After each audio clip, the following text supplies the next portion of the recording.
मालिके साजनबाजी प्यारी सत्संग जियो। ओम हरि अल्लाह वाहिगुरु गॉड खुदा रब, जिसे साइंटिस्ट सुप्रीम पावर मानने लगे हैं,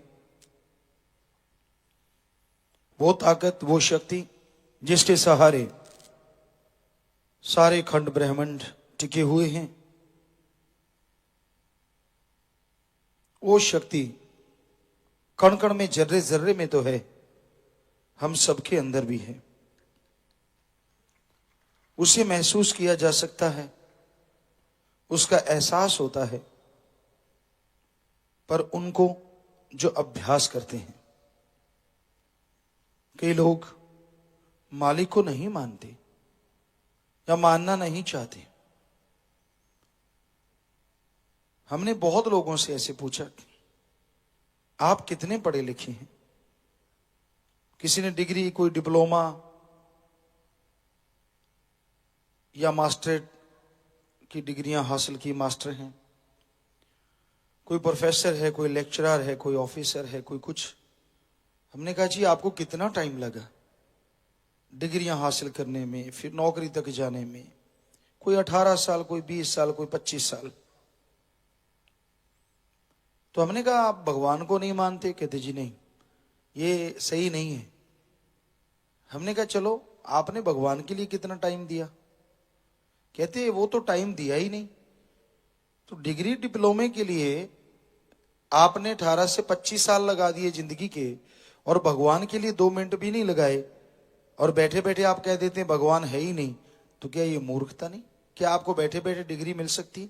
हो सकता है इस घोर कलयुग में डिग्री मिल जाए, लेकिन सही तरीका तो यही है कि जिंदगी के 18 या 25 साल लगाने ही पड़ते हैं, तब जाके आप डिग्रियां या कोई ऑफिसर या कोई ऐसा रैंक हासिल करते हैं। तो भगवान के लिए 1 मिनट भी नहीं लगाया और बैठे बैठे कह देना कि भगवान नहीं है, ये तो फजूल की बातें हैं। तो ये तो गलत हो गया ना।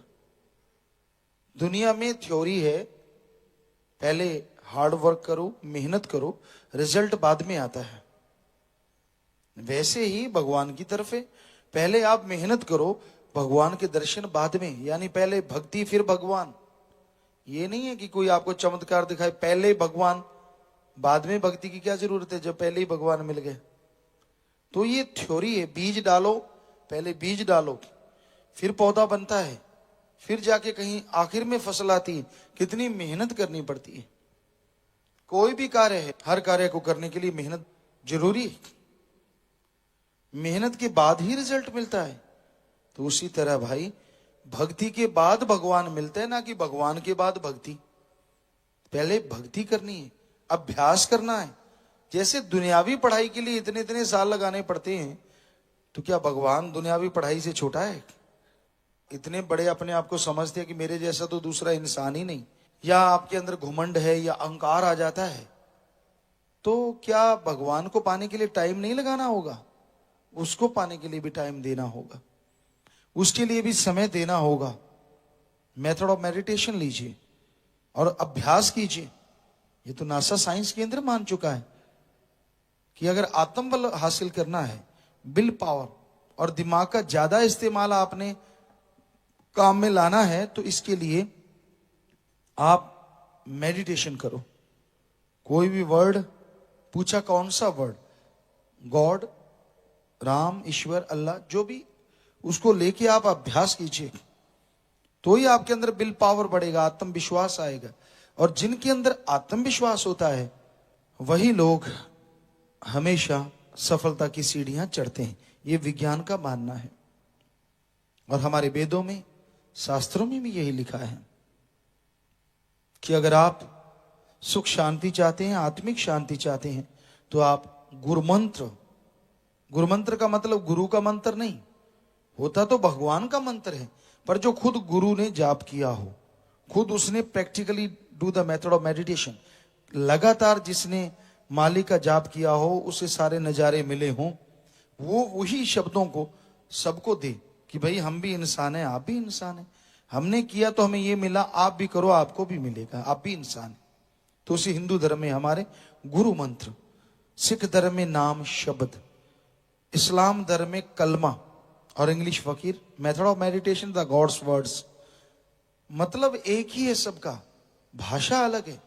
पानी को जल बोलो, नीर वाटर वाशर, आब नीलू नीरू अनि, कितने भी नाम ले दो, और भी बहुत से नाम है, पर नाम बदलने से उसका स्वाद या रंग नहीं बदल जाता।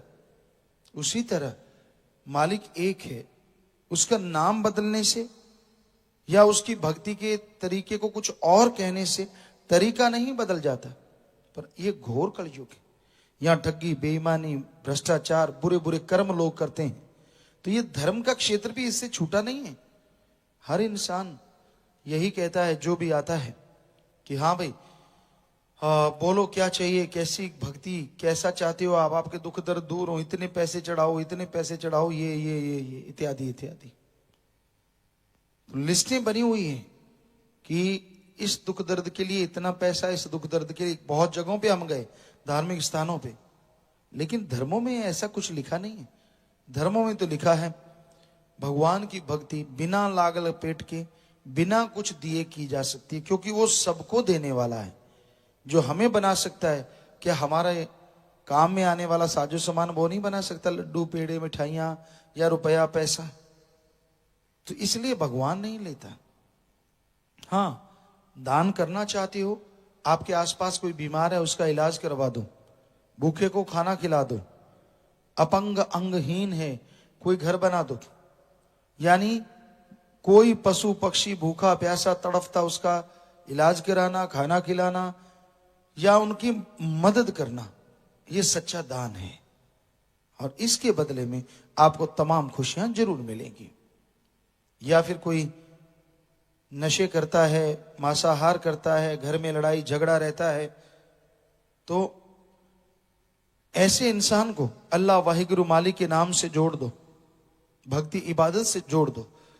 चाहे आपको किराया भरना पड़े या उसका खाना खिलाना पड़े, तो वो जो पैसा लगा आपका सच्चा दान है, उसकी टिकट पे या खाने पे।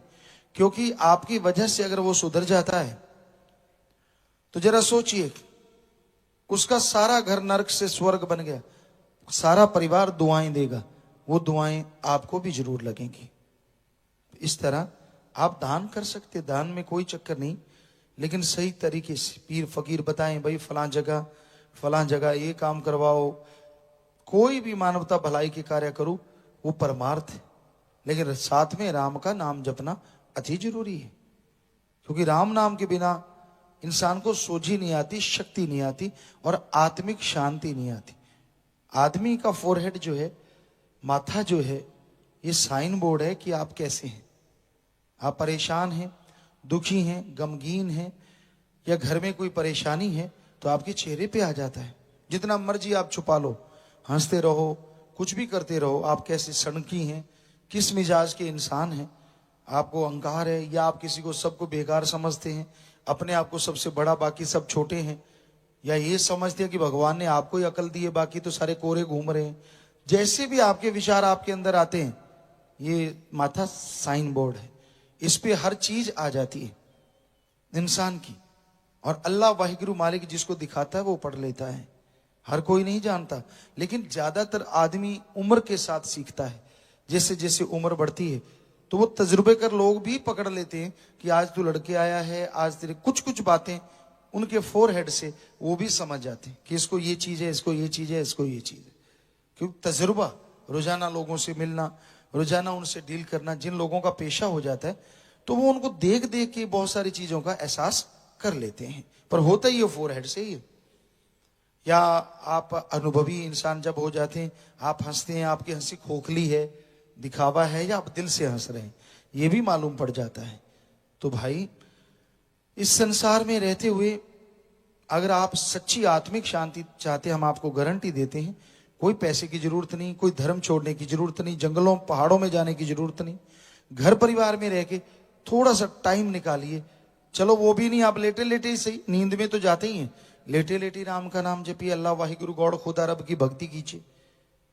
तो वो टाइम जो आप लगाएंगे उससे आपको एकाग्रता आएगी, आत्मिक शांति आएगी। और जिनके अंदर आत्मिक शांति होती है वो दुनिया के सबसे सुखी इंसान होते हैं। सारी त्रिलोकी का राजा भी दुखिया है अगर उसके अंदर आत्मिक शांति नहीं है। और एक 10 रुपए या 100 रुपए दिहाड़ी मजदूरी करने वाला भी सुखी है, जिसके अंदर आत्मिक शांति, आराम से मेहनत की, खाया, सो गया, ना चक्कर ना और कोई बात। अगर सारा दिन टेंशनों में ही गुजरा, घर में लड़ाई झगड़ा, घर से बाहर निकलो तो लड़ाई झगड़ा, घर में टेंशनें, बाहर टेंशनें, हर टाइम टेंशन ही टेंशन, तो बताइए, चाहे लाखों कमाते हैं आप, चाहे हजारों कमाते हैं, कोई सुख हुआ? हमारे धर्मों में लिखा है, ठगी, बेईमानी, भ्रष्टाचार, बुरे कामों से जो आप कमाई करते हैं, जो खाएगा परिवारजन, आप बच नहीं पाओगे।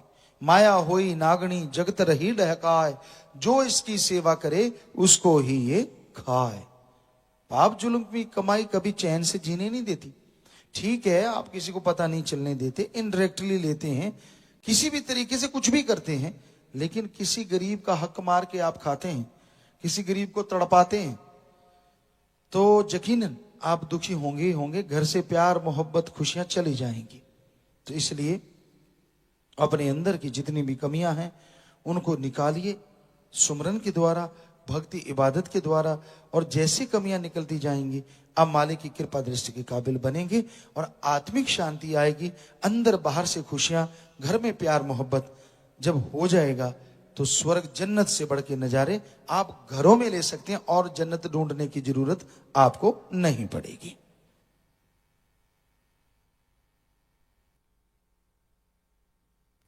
कभी कानों के कच्चे नहीं बनेंगे, सुनी सुनाई बातों पर कभी किसी के प्रति गलत धारणा नहीं बनाएंगे। बहुत बड़े वर्ण है कि कभी सुनी सुनाई बात किसी के प्रति भी गलत धारणा नहीं बनाएंगे। सो भगवान आपको अलग से खुशियां बख्शे। नारा लगा के हाथ नीचे कर लें, आशीर्वाद। रोजाना आप वर्ण कर रहे हैं और बड़ी खुशी की बात, इसको निभाएं आप।